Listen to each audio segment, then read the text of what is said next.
आज की दुनिया में हमें बार बार एक ही बात सिखाई जाती है, स्ट्रॉन्ग बनो, कभी हार मत मानो, हमेशा पुश करते रहो। लोग कहते हैं कि अगर आप मेंटली टफ बनना चाहते हैं तो आपको दर्द को इग्नोर करना होगा, इमोशंस को दबाना होगा और हर हाल में आगे बढ़ते रहना होगा। लेकिन क्या सच में मेंटल टफनेस का यही मतलब है? अगर ऐसा होता तो दुनिया के सबसे सक्सेसफुल लोग कभी स्ट्रेस या बर्नआउट महसूस नहीं करते। लेकिन रियलिटी ये है कि आज के समय में बहुत सारे टैलेंटेड और हार्डवर्किंग लोग भी एंजाइटी, प्रेशर और एग्जॉस्शन से जूझ रहे हैं। यही सवाल उठाती है ये किताब। क्या हमने टफनेस को गलत समझ लिया है? इस ऑडियो बुक में हम समझेंगे कि असली रेजिलियंस क्या होती है और क्यों हार्ड थिंग्स करना ही लाइफ का सबसे बड़ा टीचर बन सकता है। आप जानेंगे कि कैसे इमोशंस को समझना कमजोरी नहीं बल्कि ताकत है, कैसे डिस्कम्फर्ट ग्रोथ का रास्ता बन सकता है और कैसे कोई भी इंसान साइंटिफिकली अपनी रियल मेंटल टफनेस डेवलप कर सकता है। तो चलिए शुरू करते हैं इस do hard things, why we get resilience wrong and the surprising science of real toughness journey को। बचपन से ही हमें खास तरह की सीख दी जाती है। अगर कोई बच्चा रो रहा हो तो लोग कहते हैं स्ट्रॉन्ग बनो, रोना बंद करो। अगर कोई मुश्किल में हो तो लोग कहते हैं एक्सक्यूजेस मत दो, बस पुश करो। धीरे धीरे हम ये मानने लगते हैं कि स्ट्रॉन्ग होने का मतलब है इमोशंस को छिपाना, लेकिन यही सोच असली समस्या की शुरुआत बन जाती है। क्योंकि जब हम इमोशंस को दबाते हैं तो वे खत्म नहीं होते, वे सिर्फ अंदर छिप जाते हैं। इसे एक प्रेशर कुकर की तरह समझिए। अगर कुकर के अंदर प्रेशर लगातार बढ़ता रहे और उसे रिलीज ना किया जाए तो एक समय ऐसा आएगा जब वो फट जाएगा। ह्यूमन इमोशंस भी कुछ ऐसे ही काम करते हैं। जब हम स्ट्रेस को इग्नोर करते हैं, जब हम फियर को इग्नोर करते हैं, जब हम फटीग को इग्नोर करते हैं, तो ये सब फीलिंग्स अंदर जमा होती रहती हैं और एक दिन ये अचानक बर्नआउट या इमोशनल ब्रेकडाउन के रूप में सामने आ सकती हैं। बहुत सारे हाई परफॉर्मर्स इसी जाल में फंस जाते हैं। वे सालों तक खुद को पुश करते रहते हैं। वे सोचते हैं कि वीकनेस दिखाना गलत है, लेकिन धीरे धीरे उनका माइंड और बॉडी ओवरलोड हो जाता है। ऑथर बताते हैं कि ट्रेडिशनल टफनेस का मॉडल अधूरा है, क्योंकि वो हमें ये सिखाता है कि दर्द को इग्नोर करो, कमजोरी छिपाओ और बस आगे बढ़ते रहो। लेकिन साइंस कुछ और कहती है। रिसर्च बताती है कि जो लोग अपनी इमोशंस को समझते हैं और मैनेज करते हैं, वे ज्यादा रेजिलिएंट होते हैं। असल में रियल टफनेस का मतलब ये नहीं है कि आप कभी वीक फील नहीं करते। रियल टफनेस का मतलब है कि जब आप वीक फील करें तब भी आप काम और अवेयर रहें। यही अवेयरनेस हमें बेटर डिसीजंस लेने में मदद करती है। उदाहरण के लिए वर्ल्ड क्लास एथलीट्स को देखिए। वे अपने शरीर के सिग्नल्स को इग्नोर नहीं करते। वे जानते हैं कि कब पुश करना है और कब रेस्ट लेना है। यही डिफरेंस है ब्लाइंड टफनेस और स्मार्ट टफनेस के बीच। ब्लाइंड टफनेस सिर्फ स्ट्रगल पैदा करती है, स्मार्ट टफनेस ग्रोथ पैदा करती है। जब आप इमोशंस को समझना सीख लेते हैं तब लाइफ की टफेस्ट सिचुएशंस में भी आपका माइंड क्लियर रहता है, और जब माइंड क्लियर होता है तब डिसीजंस पावरफुल होते हैं। यहीं से शुरू होती है असली रेजिलियंस। मानव मस्तिष्क दुनिया की सबसे जटिल और शक्तिशाली प्रणालियों में से एक है। ये हर पल हजारों सूचनाएं प्रोसेस करता है, निर्णय लेता है और हमें ये तय करने में मदद करता है कि हमें किसी स्थिति में कैसे प्रतिक्रिया देनी चाहिए। लेकिन एक दिलचस्प बात है, हमारा दिमाग मूल रूप से सफलता के लिए नहीं बल्कि सर्वाइवल के लिए बना है। हजारों साल पहले जब इंसान जंगलों में रहता था तब हर समय खतरे का डर रहता था। जंगली जानवर, मौसम और अनजान परिस्थितियां। इसी कारण हमारे दिमाग ने एक विशेष प्रणाली विकसित की जिसे फाइट और फ्लाइट रिस्पॉन्स कहा जाता है। जब भी दिमाग को खतरा महसूस होता है, शरीर तुरंत प्रतिक्रिया देता है। दिल तेजी से धड़कने लगता है, सांसें तेज हो जाती हैं, मांसपेशियां तनाव में आ जाती हैं। ये सब शरीर को दो विकल्पों के लिए तैयार करता है, या तो खतरे से लड़ो या फिर वहां से भाग जाओ। प्राचीन समय में ये प्रणाली जीवन बचाने के लिए बहुत जरूरी थी, लेकिन आज के आधुनिक जीवन में ये प्रणाली कई बार हमें भ्रमित कर देती है। उदाहरण के लिए, किसी मीटिंग में बोलना, स्टेज पर प्रस्तुति देना, किसी इंटरव्यू में जाना या परीक्षा देना। इनमें से कोई भी स्थिति असली खतरा नहीं होती, लेकिन हमारा दिमाग फिर भी उसे खतरे की तरह ले सकता है। इस कारण कई लोगों को स्टेज पर जाते ही घबराहट होने लगती है, हाथ कांपने लगते हैं, दिल तेजी से धड़कने लगता है और दिमाग खाली हो जाता है। लेखक बताते हैं कि मानसिक मजबूती का पहला कदम है अपने दिमाग को समझना। जब आप समझ जाते हैं कि आपका दिमाग कैसे काम करता है, तब आप उसकी प्रतिक्रियाओं को बेहतर तरीके से नियंत्रित कर सकते हैं। सबसे पहला कदम है अवेयरनेस। जब भी आपको डर, तनाव या घबराहट महसूस हो, तुरंत प्रतिक्रिया देने की जगह उसे ऑब्जर्व करें। अपने आप से पूछें, मैं अभी क्या महसूस कर रहा हूं? ये छोटा सा सवाल आपके दिमाग को शांत करने में मदद कर सकता है। मनोविज्ञान की कई रिसर्च बताती हैं कि जब हम अपनी भावनाओं को नाम देते हैं तो हमारे दिमाग का भावनात्मक हिस्सा थोड़ा शांत हो जाता है। जैसे अगर आप खुद से कहें, मैं अभी नर्वस महसूस कर रहा हूं, तो आपका दिमाग उस भावना को समझने लगता है और धीरे धीरे उसकी तीव्रता कम हो सकती है। दूसरी महत्वपूर्ण बात है पर्सपेक्टिव बदलना। कई बार जो घबराहट या तनाव हम महसूस करते हैं, वो वास्तव में हमें बेहतर प्रदर्शन के लिए तैयार कर रहा होता है। अच्छे एथलीट और परफॉर्मर इस बात को समझते हैं। वे घबराहट को कमजोरी नहीं मानते, वे उसे ऊर्जा में बदल देते हैं। जब आप अपने मन को समझना सीख जाते हैं, तो आप ये भी समझने लगते हैं कि भावनाएं दुश्मन नहीं हैं, वे संकेत हैं। वे हमें बताते हैं कि हमारा शरीर और दिमाग किस स्थिति में है। और जब हम इन संकेतों को समझना सीख लेते हैं, तब हम जीवन की चुनौतियों का सामना ज्यादा समझदारी से कर सकते हैं। यही समझ धीरे धीरे वास्तविक मानसिक दृढ़ता का आधार बनती है। हमारा शरीर केवल एक फिजिकल स्ट्रक्चर नहीं है, ये एक पावरफुल कम्युनिकेशन सिस्टम है जो हर समय हमें सिग्नल्स भेजता रहता है, कभी थकान के रूप में, कभी तनाव के रूप में, कभी उत्साह के रूप में। लेकिन आधुनिक जीवन की सबसे बड़ी समस्या ये है कि हम अपने शरीर की आवाज़ सुनना भूल चुके हैं। हम देर रात तक काम करते हैं, पर्याप्त नींद नहीं लेते और जब शरीर थक जाता है तब भी खुद को आगे बढ़ाते रहते हैं। शुरुआत में ऐसा लगता है कि ये तरीका काम कर रहा है, लेकिन धीरे धीरे यही आदत शरीर और दिमाग दोनों को कमज़ोर करने लगती है। लेखक बताते हैं कि असली टफनेस का मतलब अपने शरीर को अनदेखा करना नहीं है, बल्कि असली टफनेस का मतलब है अपने शरीर को समझना और उसका सम्मान करना। दुनिया के बेहतरीन एथलीटों की एक खास आदत होती है, वे अपने शरीर के हर छोटे संकेत को ध्यान से देखते हैं। अगर उन्हें थकान महसूस होती है तो वे ये समझने की कोशिश करते हैं कि उसका कारण क्या है।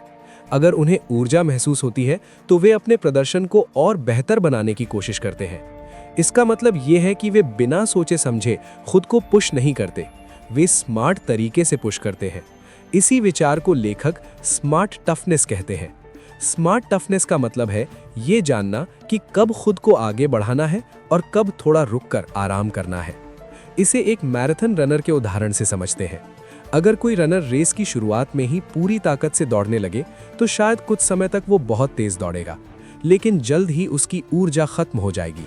इसके विपरीत एक अनुभवी रनर अपनी गति को नियंत्रित करता है। वे अपने शरीर की क्षमता के अनुसार दौड़ता है और पूरी रेस में संतुलन बनाए रखता है। जीवन भी कुछ ऐसा ही है। ये एक छोटी दौड़ नहीं, बल्कि एक लंबी मैराथन है। यहाँ सफलता केवल तेज दौड़ने से नहीं मिलती, ये एंड्योरेंस से मिलती है। और एंड्योरेंस तब विकसित होती है जब हम अपने शरीर का सम्मान करते हैं। नींद, सही भोजन और रिकवरी भी मेंटल टफनेस का महत्वपूर्ण हिस्सा है। बहुत से लोग ये मानते हैं कि जो लोग सच में मजबूत होते हैं वे कभी आराम नहीं करते, लेकिन सच्चाई इसके ठीक विपरीत है।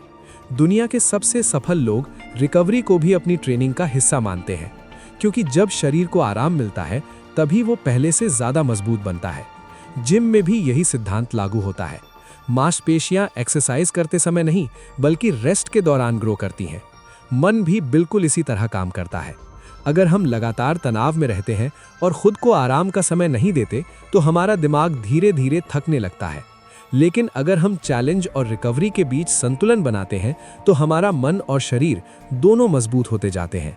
यही संतुलन असली रेजिलियंस की नींव बनाता है। जब आप अपने शरीर की भाषा समझना सीख लेते हैं, तब आप अपनी सीमाओं को पहचानते हैं और धीरे धीरे उन्हें आगे बढ़ा सकते हैं। और यही प्रक्रिया आपको जीवन की कठिन परिस्थितियों का सामना करने के लिए तैयार करती है। Chapter 4 the power of pause. जीवन में कई बार समस्याएं इसलिए बड़ी हो जाती हैं क्योंकि हम तुरंत प्रतिक्रिया दे देते हैं। किसी ने कुछ गलत कह दिया, हम तुरंत गुस्से में जवाब दे देते हैं। कोई कठिन परिस्थिति सामने आ जाती है, हम घबरा जाते हैं, या कोई चुनौती आती है और हम बिना सोचे समझे निर्णय ले लेते हैं। अक्सर हमारी सबसे बड़ी गलतियां जल्दबाजी में दी गई प्रतिक्रियाओं से पैदा होती हैं। लेकिन मानसिक रूप से मजबूत लोग एक खास कौशल विकसित कर लेते हैं। ये कौशल है पॉज लेने की क्षमता। पॉज का मतलब है प्रतिक्रिया देने से पहले एक छोटा सा अंतराल बनाना। ये अंतराल भले ही कुछ सेकंड का हो, लेकिन इसका प्रभाव बहुत बड़ा हो सकता है। लेखक बताते हैं कि जब कोई कठिन परिस्थिति आती है तो हमारा दिमाग तुरंत भावनात्मक प्रतिक्रिया देना चाहता है, लेकिन अगर हम कुछ क्षण रुक जाएं, गहरी सांस लें और स्थिति को समझने की कोशिश करें तो हम ज्यादा समझदारी से प्रतिक्रिया दे सकते हैं। यही छोटा सा पॉज हमें रिएक्ट करने से रिस्पॉन्ड देने की दिशा में ले जाता है। रिएक्ट करना और रिस्पॉन्ड करना दोनों अलग चीजें हैं। रिएक्ट करना अक्सर इम्पल्सिव होता है, ये भावनाओं के प्रभाव में किया गया निर्णय होता है, जबकि रिस्पॉन्ड करना सोच समझ कर लिया गया निर्णय होता है। ये जागरूकता और समझ से पैदा होता है। मान लीजिए कोई व्यक्ति आपकी आलोचना करता है। अगर आप तुरंत रिएक्ट करते हैं तो संभव है कि आप गुस्से में कुछ ऐसा कह दें जिसका बाद में आपको पछतावा हो। लेकिन अगर आप कुछ क्षण रुकते हैं, सोचते हैं और फिर जवाब देते हैं तो स्थिति पूरी तरह अलग हो सकती है। यही पॉज हमें इमोशनल कंट्रोल देता है। मनोविज्ञान में इसे रिस्पॉन्स गैप कहा जाता है। ये वो छोटा सा अंतर होता है जो किसी घटना और हमारी प्रतिक्रिया के बीच मौजूद होता है, और यही अंतर हमारी वास्तविक शक्ति बन सकता है। कई महान नेताओं और सफल लोगों की सबसे बड़ी ताकत यही होती है कि वे कठिन परिस्थितियों में भी शांत रहते हैं। वे तुरंत प्रतिक्रिया नहीं देते, वे पहले स्थिति को समझते हैं, फिर निर्णय लेते हैं। ये आदत अभ्यास से विकसित होती है। छोटे छोटे मोमेंट्स में पॉज लेना सीखना पड़ता है। जब कोई आपको परेशान करे, जब कोई चुनौती आए या जब आप स्ट्रेस महसूस करें, तब तुरंत प्रतिक्रिया देने के बजाय कुछ सेकंड रुकने की कोशिश करें। गहरी सांस लें, स्थिति को ऑब्जर्व करें और फिर सोच समझकर निर्णय लें। धीरे धीरे ये पॉज आपकी आदत बन जाएगा, और यही आदत आपको इमोशनल कंट्रोल देगी। जब आपके पास इमोशनल कंट्रोल होता है तब आप जीवन की सबसे कठिन परिस्थितियों में भी स्थिर रह सकते हैं, और यही स्थिरता असली मेंटल टफनेस की पहचान है। क्योंकि असली शक्ति शोर में नहीं, बल्कि शांत और सोच समझकर लिए गए निर्णयों में होती है। Chapter 5 discomfort is the path. अधिकतर लोग जीवन में एक ही चीज चाहते हैं, कंफर्ट। हम ऐसी नौकरी चाहते हैं जहां ज्यादा परेशानी ना हो। हम ऐसा जीवन चाहते हैं जहां कम से कम संघर्ष हो, और हम ऐसी परिस्थितियों से बचना चाहते हैं जो हमें असहज महसूस कराएं। लेकिन एक सच्चाई है जिसे अक्सर लोग समझ नहीं पाते। ग्रोथ हमेशा कंफर्ट जोन के बाहर होती है। अगर जीवन में कोई चुनौती नहीं होगी तो विकास भी नहीं होगा। लेखक बताते हैं कि असली मेंटल टफनेस का मतलब है डिस्कम्फर्ट को स्वीकार करना। जब हम कुछ नया सीखते हैं तो शुरुआत में असहजता महसूस होती है। जब हम कोई नई स्किल सीखते हैं तो गलतियां होती हैं। जब हम किसी बड़े लक्ष्य की ओर बढ़ते हैं तो रास्ते में कठिनाइयां आती हैं, लेकिन यही कठिनाइयां हमें मजबूत बनाती हैं। जिम में एक्सरसाइज करते समय मसल्स पर दबाव पड़ता है, वही दबाव उन्हें मजबूत बनाता है। अगर मसल्स पर कभी स्ट्रेस ही ना पड़े तो वे मजबूत नहीं बन पाएंगी। मन के साथ भी यही होता है। जब हम कठिन परिस्थितियों का सामना करते हैं तो हमारा दिमाग धीरे धीरे मजबूत होता जाता है। लेकिन यहाँ एक महत्वपूर्ण अंतर समझना जरूरी है। डिस्कम्फर्ट और सफरिंग एक ही चीज नहीं है। डिस्कम्फर्ट वो असहजता है जो ग्रोथ की प्रक्रिया में आती है, जबकि सफरिंग वो पीड़ा है जो बिना किसी उद्देश्य की होती है। उदाहरण के लिए, अगर कोई व्यक्ति रोज अभ्यास करता है ताकि वो बेहतर एथलीट बन सके तो वो डिस्कम्फर्ट को स्वीकार कर रहा है। लेकिन अगर कोई व्यक्ति बिना किसी उद्देश्य के खुद को अत्यधिक थका देता है तो वो सफरिंग का सामना कर रहा है। लेखक कहते हैं कि असली मेंटल टफनेस तब विकसित होती है जब हम पर्पसफुल डिस्कम्फर्ट को स्वीकार करते हैं। इसका मतलब है कि हम कठिनाइयों से भागते नहीं, बल्कि उन्हें समझदारी से अपनाते हैं। क्योंकि हर कठिन अनुभव हमें कुछ नया सिखाता है। हर असफलता हमें सुधारने का अवसर देती है, और हर चुनौती हमें अपने अंदर छिपी हुई शक्ति का एहसास कराती है। दुनिया के लगभग सभी सफल लोगों की कहानियों में एक चीज समान होती है। उन्होंने कठिन परिस्थितियों से बचने की कोशिश नहीं की, उन्होंने उनका सामना किया। उन्होंने गलतियां की, असफलताएं झेलीं, लेकिन उन अनुभवों से सीखते रहे। धीरे धीरे यही अनुभव उन्हें मजबूत बनाते गए। जीवन में डिस्कम्फर्ट से बचना आसान है, लेकिन अगर हम हमेशा आसान रास्ता चुनते हैं तो हम कभी अपनी असली क्षमता तक नहीं पहुंच पाते। जबकि जो लोग कठिन रास्ता चुनते हैं वे धीरे धीरे अपने अंदर ऐसी शक्ति विकसित कर लेते हैं जो उन्हें बाकी लोगों से अलग बना देती है। इसलिए कभी-कभी जीवन में कठिन रास्ता चुनना ही सबसे सही निर्णय होता है, क्योंकि वही रास्ता हमें हमारे सर्वश्रेष्ठ रूप तक ले जाता है। दुनिया में बहुत बार हमें एक ऐसी छवि दिखाई जाती है जिसे हम टफनेस समझ लेते हैं। एक ऐसा व्यक्ति जो कभी भावनाएं नहीं दिखाता, जो हमेशा कठोर दिखता है, जो ये कहता है मुझे किसी चीज से फर्क नहीं पड़ता।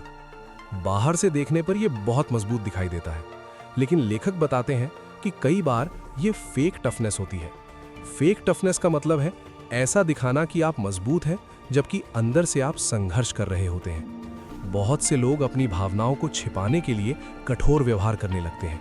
वे सोचते हैं कि अगर वे अपनी कमजोरी दिखाएंगे तो लोग उन्हें कमजोर समझेंगे, लेकिन भावनाओं को लगातार दबाना लंबे समय में खतरनाक हो सकता है।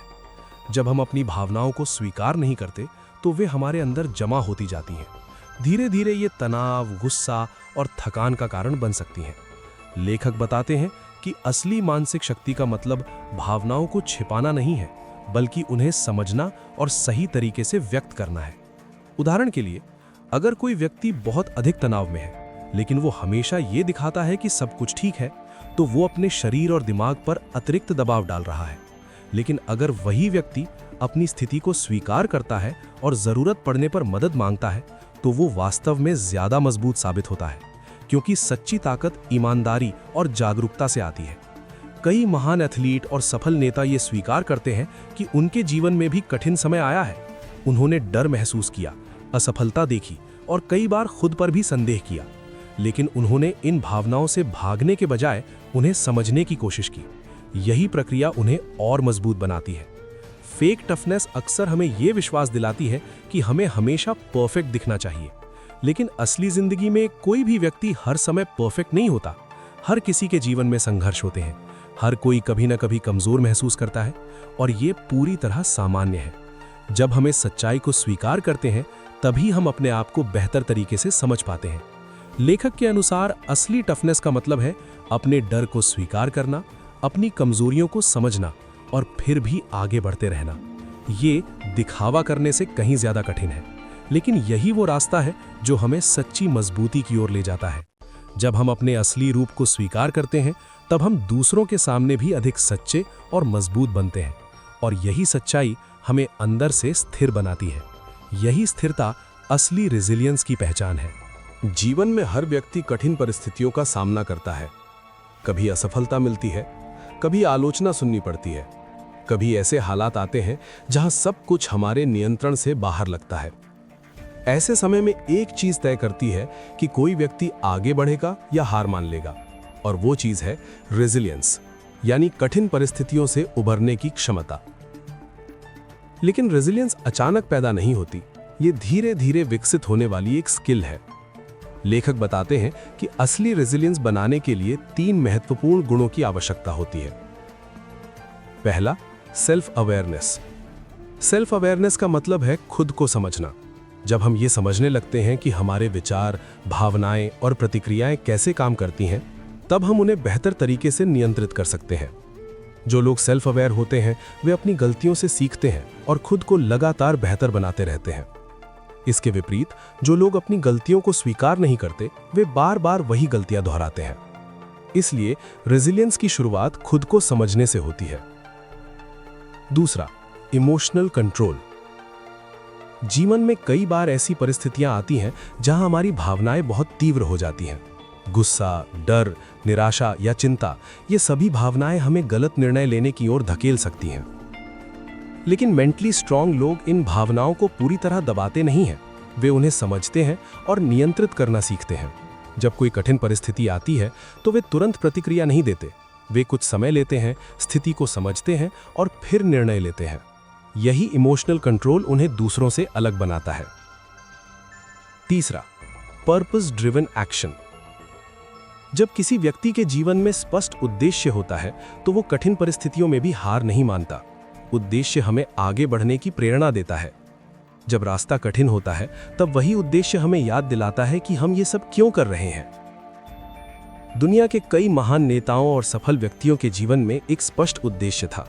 उन्होंने चुनौतियों का सामना इसलिए किया क्योंकि वे जानते थे कि उनका लक्ष्य क्या है।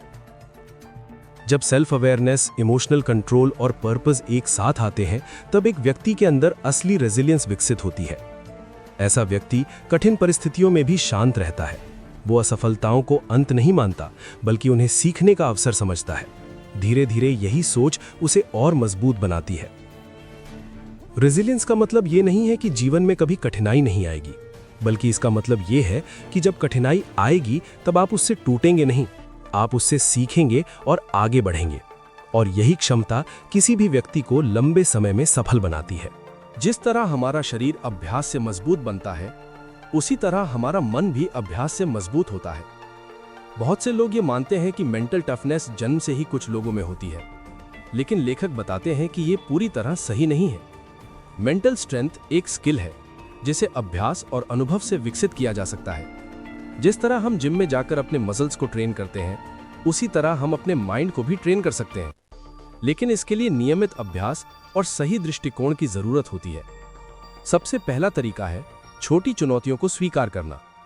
अगर हम हमेशा आसान रास्ता चुनते रहेंगे तो हमारा दिमाग कभी मजबूत नहीं बन पाएगा, लेकिन जब हम धीरे धीरे खुद को छोटी छोटी कठिन परिस्थितियों में डालते हैं तो हमारा मन उन परिस्थितियों के साथ अडैप्ट करना सीख जाता है।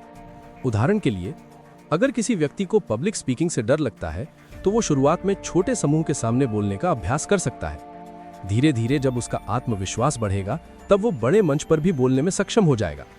ये प्रक्रिया धीरे धीरे दिमाग को सिखाती है कि डर का सामना कैसे करना है। दूसरा महत्वपूर्ण अभ्यास है कंसिस्टेंसी। कई लोग कुछ समय तक मेहनत करते हैं, लेकिन जब परिणाम तुरंत नहीं मिलते तो वे हार मान लेते हैं। लेकिन मेंटल ट्रेनिंग में धैर्य बहुत जरूरी होता है। जैसे शरीर को मजबूत बनने में समय लगता है, वैसे ही मन को मजबूत बनने में भी समय लगता है। हर दिन थोड़ी थोड़ी प्रगति ही लंबे समय में बड़ा परिवर्तन लाती है। तीसरा महत्वपूर्ण तत्व है रिफ्लेक्शन। जब भी हम किसी कठिन अनुभव से गुजरते हैं तो हमें यह सोचने का समय देना चाहिए कि हमने उस अनुभव से क्या सीखा। क्या हमने सही निर्णय लिया? क्या हम अगली बार बेहतर कर सकते हैं? ये प्रक्रिया हमें लगातार सुधारने में मदद करती है। दुनिया के कई महान एथलीट, कलाकार और नेता अपने अनुभवों पर नियमित रूप से विचार करते हैं। वे अपनी गलतियों से सीखते हैं और उन्हें सुधारने की कोशिश करते हैं। धीरे धीरे यही अभ्यास उनके अंदर गहरी समझ और आत्मविश्वास पैदा करता है। लेखक कहते हैं कि मानसिक प्रशिक्षण का उद्देश्य ये नहीं है कि हम कभी डर या तनाव महसूस न करें, बल्कि इसका उद्देश्य ये है कि जब ये भावनाएं आएं तब हम उन्हें संभाल सकें। जब हमारा मन प्रशिक्षित होता है तब हम कठिन परिस्थितियों में भी शांत रह सकते हैं। हम जल्दी घबराते नहीं हैं और सोच समझ कर निर्णय लेते हैं, और यही क्षमता हमें जीवन के हर क्षेत्र में बेहतर बनाती है। इस तरह नियमित अभ्यास, धैर्य और आत्मचिंतन के माध्यम से कोई भी व्यक्ति अपने मन को मजबूत बना सकता है, और जब मन मजबूत हो जाता है तो जीवन की कठिन राहें भी आसान लगने लगती हैं। अब तक हमने समझा कि मेंटल टफनेस क्या है और इसे कैसे विकसित किया जा सकता है, लेकिन एक महत्वपूर्ण सवाल ये है कि इन विचारों को वास्तविक जीवन में कैसे लागू किया जाए, क्योंकि किसी भी ज्ञान का असली मूल्य तभी होता है जब वो हमारे जीवन को बेहतर बनाने में मदद करे। लेखक बताते हैं कि रियल टफनेस केवल बड़ी चुनौतियों में ही नहीं, बल्कि रोजमर्रा की छोटी छोटी परिस्थितियों में भी दिखाई देती है। उदाहरण के लिए, जब कोई व्यक्ति काम के दबाव में होता है, तब उसका व्यवहार ये दिखाता है कि वो मानसिक रूप से कितना मजबूत है। कुछ लोग दबाव आते ही घबरा जाते हैं, वे जल्दबाजी में निर्णय लेते हैं या दूसरों पर गुस्सा निकालते हैं। लेकिन मेंटली स्ट्रांग लोग उसी परिस्थिति में शांत रहने की कोशिश करते हैं। वे समस्या को समझते हैं और समाधान खोजने पर ध्यान देते हैं। इसी तरह असफलता का सामना करने का तरीका भी बहुत महत्वपूर्ण होता है। असफलता जीवन का एक सामान्य हिस्सा है। कोई भी व्यक्ति हर बार सफल नहीं हो सकता, लेकिन फर्क इस बात से पड़ता है कि हम असफलता को कैसे देखते हैं। कुछ लोग असफलता को अपनी क्षमता की कमी मान लेते हैं और प्रयास करना बंद कर देते हैं, जबकि रेजिलिएंट लोग असफलता को लर्निंग एक्सपीरियंस के रूप में देखते हैं। वे ये समझने की कोशिश करते हैं कि गलती कहाँ हुई और अगली बार उसे कैसे सुधारा जा सकता है। इस तरह हर असफलता उन्हें थोड़ा और बेहतर बना देती है। रियल टफनेस का एक और महत्वपूर्ण पहलू है दूसरों के साथ संबंध। जब हम दूसरों से जुड़ते हैं, उनके अनुभवों से सीखते हैं और ज़रूरत पड़ने पर मदद लेते हैं, तब हम ज़्यादा मजबूत बनते हैं। दुनिया के कई सफल लोगों ने यह स्वीकार किया है कि उनके जीवन में मेंटोर्स, फ्रेंड्स और सपोर्टर्स की भूमिका बहुत महत्वपूर्ण रही है। ये भी मेंटल रेजिलियंस का एक हिस्सा है, ये समझना कि हमें हर लड़ाई अकेले नहीं लड़नी है। इसके अलावा दैनिक जीवन में छोटे छोटे अभ्यास भी मानसिक मजबूती बढ़ा सकते हैं, जैसे कठिन कार्यों को टालने के बजाय उन्हें धीरे धीरे पूरा करना, समस्याओं से भागने के बजाय उनका समाधान खोजने की कोशिश करना और हर दिन कुछ नया सीखने की आदत विकसित करना। इन छोटे छोटे कदमों से धीरे धीरे हमारा आत्मविश्वास बढ़ने लगता है। समय के साथ हम महसूस करते हैं कि जिन परिस्थितियों से पहले हम डरते थे, अब उनका सामना करना आसान हो गया है। यही वास्तविक परिवर्तन है। रियल टफनेस कोई अचानक मिलने वाली शक्ति नहीं है, ये रोजमर्रा के अनुभवों और निर्णयों से धीरे धीरे बनती है। जब हम अपने जीवन में इन सिद्धांतों को लागू करते हैं, तब हम न केवल कठिन परिस्थितियों को बेहतर तरीके से संभाल पाते हैं, बल्कि एक अधिक संतुलित और मजबूत जीवन भी जी पाते हैं। जब हम जीवन के अनुभवों को ध्यान से देखते हैं, तो एक महत्वपूर्ण सच्चाई सामने आती है। सफलता और असफलता के बीच का अंतर अक्सर प्रतिभा या संसाधनों से नहीं, बल्कि माइंडसेट से तय होता है। कुछ लोग कठिन परिस्थितियों को देखकर पीछे हट जाते हैं, जबकि कुछ लोग उन्हीं परिस्थितियों को अपने विकास का अवसर बना लेते हैं। यही अंतर मानसिक दृढ़ता का परिणाम होता है। लेखक बताते हैं कि जब कोई व्यक्ति वास्तविक मेंटल टफनेस को समझने लगता है, तो उसके सोचने और जीवन जीने का तरीका धीरे धीरे बदलने लगता है। पहले जहां चुनौतियां डर पैदा करती थीं, वहीं अब वे सीखने का अवसर बन जाती हैं। पहले जहां असफलता निराशा देती थी, वहीं अब वह सुधार का मार्ग दिखाने लगती है। यह परिवर्तन धीरे धीरे होता है। कोई भी व्यक्ति एक ही दिन में पूरी तरह बदल नहीं जाता, लेकिन जब हम लगातार अपने विचारों, भावनाओं और प्रतिक्रियाओं को समझने की कोशिश करते हैं, तो हमारे अंदर एक नई जागरूकता पैदा होती है। ये जागरूकता हमें हर परिस्थिति को अलग नज़रिए से देखने में मदद करती है। उदाहरण के लिए, अगर पहले किसी आलोचना से हमें गुस्सा आता था, तो अब हम उसे एक फीडबैक की तरह देख सकते हैं। अगर पहले किसी असफलता से हम निराश हो जाते थे, तो अब हम उससे सीखने की कोशिश कर सकते हैं। यही बदलाव हमें मानसिक रूप से मजबूत बनाता है। लेखक ये भी बताते हैं कि असली टफनेस का मतलब हमेशा जीतना नहीं है, बल्कि इसका मतलब है हर अनुभव से सीखना और आगे बढ़ते रहना। कभी कभी जीवन में ऐसे क्षण भी आते हैं जब हमें रुककर अपनी दिशा पर विचार करना पड़ता है। ये भी एक तरह की ताकत है, क्योंकि सही दिशा में आगे बढ़ना ही वास्तविक प्रगति है। जब हम अपने उद्देश्य को समझ लेते हैं और कठिनाइयों से भागने के बजाय उनका सामना करना सीख लेते हैं, तब धीरे धीरे हमारा आत्मविश्वास बढ़ने लगता है। हम ये महसूस करने लगते हैं कि जीवन की कठिनाइयां हमें रोकने के लिए नहीं, बल्कि हमें मजबूत बनाने के लिए आती हैं। समय के साथ ये समझ हमारे व्यक्तित्व का हिस्सा बन जाती है, और यही वो क्षण होता है जब वास्तविक परिवर्तन होता है। अब हम केवल परिस्थितियों के अनुसार प्रतिक्रिया देने वाले व्यक्ति नहीं रहते। हम ऐसे व्यक्ति बन जाते हैं जो परिस्थितियों को समझकर सही निर्णय लेने की क्षमता रखते हैं। यही वास्तविक ट्रांसफॉर्मेशन है, और यही वो शक्ति है जो किसी भी व्यक्ति को जीवन में आगे बढ़ने और अपने लक्ष्य तक पहुंचने में मदद करती है।